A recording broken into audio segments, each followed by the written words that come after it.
আজকের দিনে দ্রুত বাড়তে থাকা রোগের মধ্যে একটি হলো ডায়াবেটিস। ইন্টারন্যাশনাল ডায়াবেটিস ফেডারেশনের রিপোর্ট অনুযায়ী বিশ্বের প্রায় 53 কোটি মানুষ ডায়াবেটিসে আক্রান্ত, যার মধ্যে 50% মানুষ জানেনই না যে তাদের ডায়াবেটিস আছে। ভারতে প্রায় 7 জনের মধ্যে একজনের ডায়াবেটিস আছে, অথচ প্রাথমিক পর্যায়ে এটি অনেকটাই নীরব। লক্ষণ না থাকলেও ভেতর থেকে শরীরকে ক্ষয় করে ফেলে।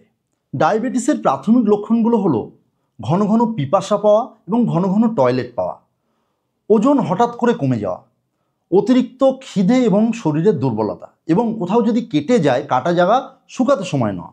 কোন কোন টেস্টগুলো জরুরি? এফবিএস মানে ফাস্টিং ব্লাড সুগার আপনাকে করতে হবে, পিপিবিএস আপনাকে করতে হবে, এইচবিএআইসি 3 মাসের গড় সুগার একটা অনুপাত বার করা হয় এটা দিয়ে, এবং জরুরি অবস্থায় আপনাকে ইউরিন ব্লাড সুগার টেস্ট এবং কেটন করতে হবে। তারা নিয়মিত পরীক্ষা করবেন যাদের ফ্যামিলি হিস্ট্রিতে ডায়াবেটিস আছে, যাদের ওজন বেশি বা স্থূলকায় মোটা, তারা যে মহিলাদের পিসিওডি আছে তারা অবশ্যই ডায়াবেটিস টেস্ট করাবেন। আর 30 বছর বয়সের পর থেকে প্রত্যেক মানুষের একটা ইন্টারভেল দিয়ে একটা নিয়মিত সময়ের পর পর ডায়াবেটিস টেস্ট করা অত্যন্ত প্রয়োজন।